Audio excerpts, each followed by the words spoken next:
Assalamualaikum warahmatullahi wabarakatuh dan selamat sejahtera. Video kali ini cikgu akan menerangkan tentang pengenalan kepada analisis penyata kewangan. Okey. Baik, bagi setiap tempoh perakaunan, setiap perniagaan akan menyediakan penyata kewangan. So bila sebut penyata kewangan, okay, awak dah tahu kan, penyata kewangan terdiri daripada dua penyata kewangan terdiri daripada dua, iaitu yang pertama adalah akaun perdagangan dan untung rugi. Akaun perdagangan dan untung rugi, ataupun kita biasa sebut APUR kan, APUR, APUR. Nama lain bagi APUR juga adalah penyata pendapatan. Ni benda yang sama penyata pendapatan. Okey, apa tujuan perniagaan menyediakan APUR ni?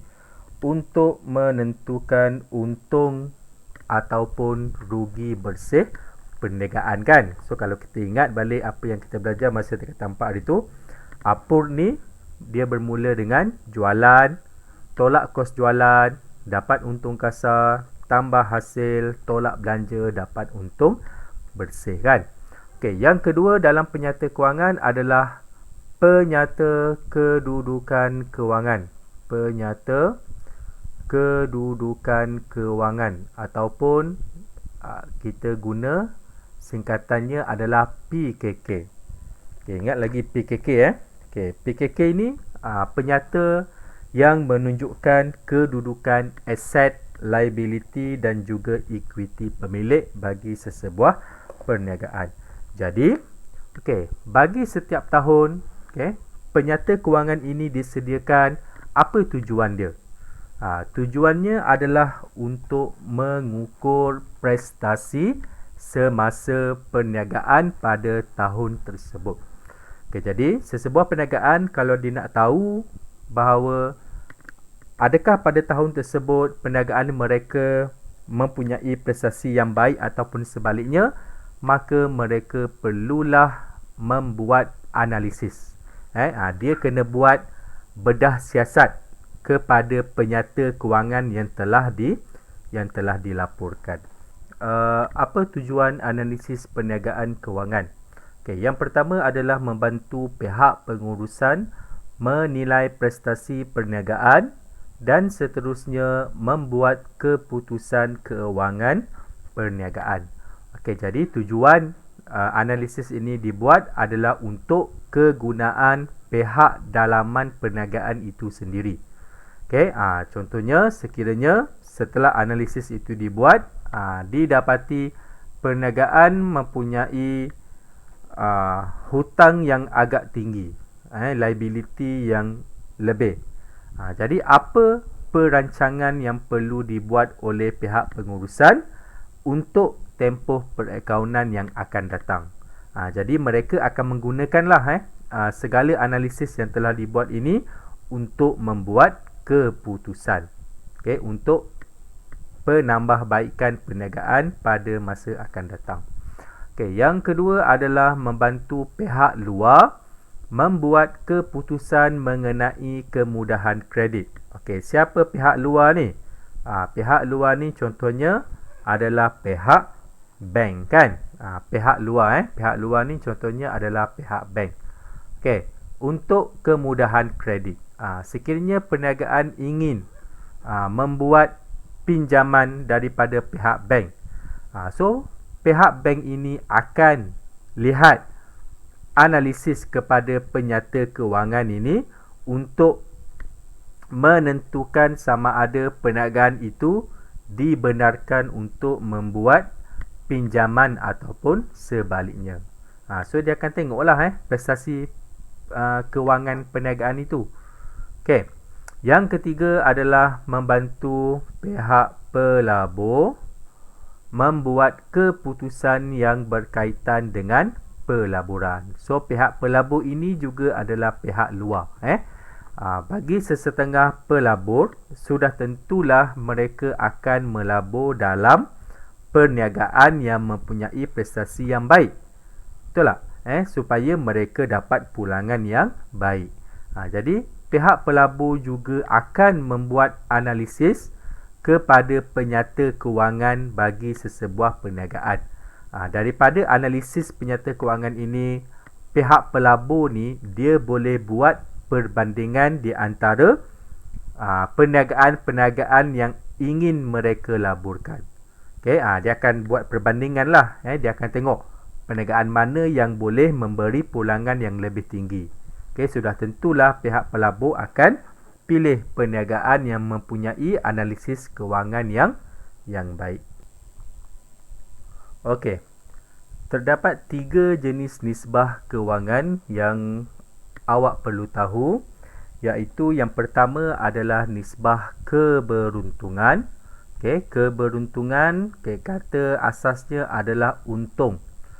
Okey, nisbah keberuntungan ini tujuannya adalah untuk mengukur kemampuan perniagaan mendapatkan keuntungan. Okey, kemampuan perniagaan mendapatkan keuntungan. So dalam nisbah keberuntungan ni kita nak tengok sejauh mana kemampuan perniagaan untuk mendapatkan untung.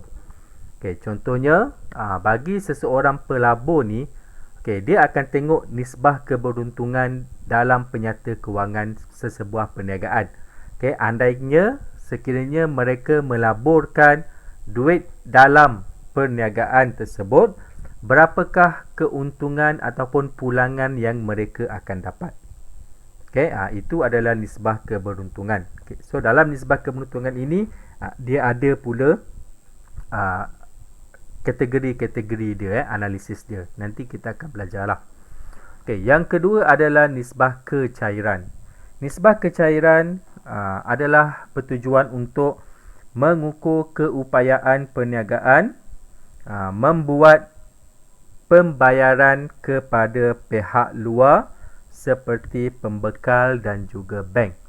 So nisbah kecairan ni kita nak tengok kemampuan perniagaan menjelaskan hutang sebenarnya. Menjelaskan hutang. Adakah perniagaan mampu untuk menjelaskan hutang sekiranya mereka ada membuat pembiayaan daripada pihak bank. So pihak bank dia akan buat analisis terhadap nisbah kecairan ni. Dalam nisbah kecairan ini kita akan buat perbandingan di antara aset dan juga liability. Kita nak tahu adakah aset yang ada dalam perniagaan itu mampu menanggung liability ataupun hutang perniagaan. Okey, ini dalam bentuk nisbah. Okey, dan yang ketiga adalah nisbah kecekapan. Okey, daripada perkataan cekap, maksudnya kita nak tengok kecekapan perniagaan dalam menguruskan inventory. Okey, dalam menguruskan inventory. Okey, selain daripada itu juga bagi nisbah kecekapan, tujuannya adalah untuk melihat kemampuan perniagaan mengutip dan juga menjelaskan hutang. Maknanya dalam satu tempoh yang tertentu, mampu tak perniagaan itu bayar dalam tempoh yang telah ditetapkan. Sama ada ABT ataupun ABB. Okey. Baik, jadi kita akan belajar 3 jenis nisbah kewangan ini. Okey, kita pergi kepada yang pertama iaitu nisbah keberuntungan. Okey, nisbah keberuntungan ada 4, iaitu peratus untung kasar atas kos jualan, pulangan atas modal, peratus untung kasar atas jualan, peratus untung bersih atas jualan. So, bila sebut nisbah keberuntungan, kita nak tengok kemampuan perniagaan untuk mendapatkan keuntungan. Okey. Jadi peratus untung kasar atas kos jualan ni, okey, kita akan buat perbandingan terhadap untung kasar dan juga kos jualan. Okey, kita akan buat perbandingan daripada untung kasar dan juga kos jualan. Okey. Jadi apa tujuan peratus untung kasar atas kos jualan ni? Okey, kita nak tengok keberkesanan sesebuah perniagaan mengawal harga jualan dan kos untuk memaksimumkan keuntungan. Okey, nama lain bagi peratus untung kasar atas kos jualan ini adalah tokokan. Okey, benda yang sama. Okey, baik, kita akan pergi dengan lebih lanjut kita akan pergi dengan lebih lanjut kelas yang seterusnya nantilah. Okey, untuk kali ini hanya pengenalan sahaja. Okey, yang kedua adalah peratus untung kasar atas jualan. Okey, sama peratus untung kasar atas jualan. Tadi kos jualan, yang kedua ni adalah kos jualan. Maknanya untung kasar kita bandingkan dengan jualan. Nama lain dia adalah margin. Margin untung kasar maknanya peratus untung kasar atas jualan bersih perniagaan. Okey, jadi tujuannya adalah untuk kita nak tengok apa? Bagi setiap ringgit jualan yang telah dijana oleh perniagaan, berapakah untung kasar yang bagi setiap untung kasar yang diperoleh daripada setiap ringgit jualan bersih. Okey, kita nak tengok perubahan tu. Okey, margin. Okey, jawapan kita akan buat nanti dalam bentuk peratus. Okey, berapa peratus daripada jualan kita tu daripada untung kasar. Okey. Baik, yang ketiga adalah peratus untung bersih atas jualan. Okey, rumus dia adalah untung bersih bahagi dengan jualan. Okey, nama lain dia juga adalah margin. Okey, ini adalah margin untung bersih. Yang tadi adalah margin untung kasar. Okey, ini pun sama. Okey, kita nak ukur untung bersih yang diperoleh daripada setiap ringgit jualan bersih. So kita nak tengok daripada jualan kita tu berapa peratuskah untung bersih yang diterima oleh yang telah dijana oleh perniagaan dalam tempoh perakaunan tersebut. Okey, dan yang keempat adalah pulangan atas modal. Okey, pulangan atas modal.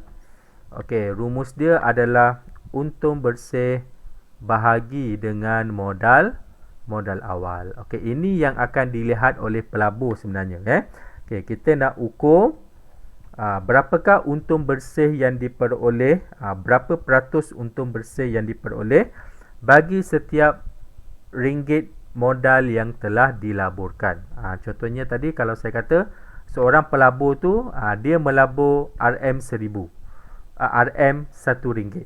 Jadi dia nak tahu berapa peratus keuntungan yang akan mereka dapat. Jadi mereka akan menggunakan nisbah keberuntungan ini, iaitu pulangan atas modal. Okey, ini hanyalah sekadar pengenalan sahaja. Okey, saya akan pergi dengan lebih lanjut nanti pada kelas yang seterusnya. Okey. Baik, ini yang pertama Okey, yang kedua adalah nisbah kecairan. Okey, bila sebut nisbah kecairan tadi, okey, nisbah kecairan kita nak ukur keupayaan perniagaan menjelaskan hutang tadi kan. Okey, yang mana nisbah kecairan kita ada dua, iaitu nisbah semasa dan juga nisbah ujian aset. Okey, nisbah semasa kita buat perbandingan terhadap aset semasa ke atas liability semasa. Okey, kita nak tengok kemampuan perniagaan untuk menjelaskan semua liability berdasarkan kepada aset semasa yang mereka ada. Okey, ini nisbah semasa. Okey, nisbah ujian aset. Okey, nisbah ujian aset. Okey, rumus dia adalah aset semasa tolak dengan inventory akhir Okey, kita akan bahagikan dengan liability semasa. Okey, bezanya adalah kita tolak dengan inventory akhir. Okey, dia lebih kurang sama dengan nisbah semasa. Cuma yang bezanya adalah nisbah ujian aset ini, okey, tujuannya adalah untuk mengukur keupayaan perniagaan menjelaskan hutang dalam tempoh masa yang pendek. Okey. Keupayaan menjelaskan hutang dalam tempoh masa pendek. Okey, kita nak tengok keupayaan dalam tempoh masa yang segera, okey, serta merta. Mampu tak perniagaan ini menjelaskan hutang dia? Okey. Itu adalah dua nisbah bagi nisbah kecairan. Okey, dan yang ketiga adalah nisbah kecekapan. Okey, kecekapan iaitu cekap. Kita nak tengok tahap kecekapan bagi perniagaan. Okey, yang mana nisbah kecekapan ada 3, iaitu kadar pusing ganti inventory, tempoh pembayaran hutang dan juga tempoh kutipan hutang. Okey, kadar pusing ganti inventory. Okey, kita nak tengok kekerapan, kekerapan perniagaan dalam menguruskan inventory. Maknanya contohnya dalam tempoh setahun, okey, berapa kalikah perniagaan telah pusing ganti inventory. Okey, inventory keluar dan juga inventory masuk. Okey, ini kadar pusing ganti inventory. Okey, rumus dia adalah kos jualan bahagi dengan inventory purata. Inventory purata. So kita nak tengok tahap kecekapan perniagaan ini menguruskan inventory. Okey, kita akan guna kadar pusing ganti inventory. Okey, tempoh pembayaran hutang. Yang kedua, tempoh pembayaran hutang. Okey, kita nak tengok keupayaan dan juga kecekapan perniagaan membuat bayaran hutang kepada pembekal. Okey, maknanya kita nak tengok berapakah purata masa yang diambil oleh perniagaan untuk menjelaskan hutang. Okey, maknanya contohnya perniagaan ada buat pinjaman daripada pembekal. Contohnya dia beli barang secara kredit. So kita nak ukur. Okey, dalam tempoh berapa lama masa yang diambil, berapa hari yang diperlukan oleh perniagaan untuk menjelaskan hutang dia. Okey, dia ada rumus dia juga ni.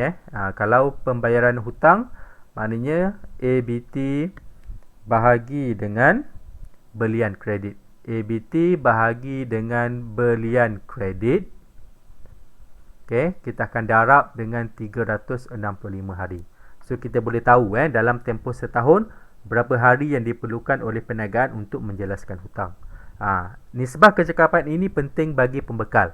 Okey, untuk mengenal pasti bahawa pelanggan mereka mampu tak menjelaskan hutang, okey, sekiranya mereka menawarkan pembelian secara kredit, secara hutang. Okey, tempoh kutipan hutang pun adalah benda yang sama. Okey, kita nak tengok keupayaan perniagaan membuat kutipan hutang daripada pelanggan. Okey, yang ni daripada pelanggan iaitu ABT kutipan hutang ABT. Okey, saya silap ni. Yang ni bukan ABT tadi. Yang ini adalah ABB. Okey, ABT bahagi dengan jualan kredit. Okey, bahagi dengan jualan kredit. Okey, kita akan darab dengan 365 hari. Okey, benda yang sama juga Okey, kita nak tengok kemampuan perniagaan kita sendiri, berapakah masa yang kita perlukan untuk memastikan pelanggan kita menjelaskan menjelaskan hutang dalam tempoh 1 tahun. Okey. Baik. So, ini adalah ketiga-tiga jenis nisbah yang awak perlu belajar dan awak perlu tahu bagi silibus tingkatan 5. Okey, saya akan pergi dengan lebih lanjut kepada jenis-jenis nisbah nanti. Kita akan buat latihan, kita akan kira dan kita akan buat tafsiran bagi setiap nisbah ini berdasarkan kepada penyata kewangan iaitu APUR dan juga PKK.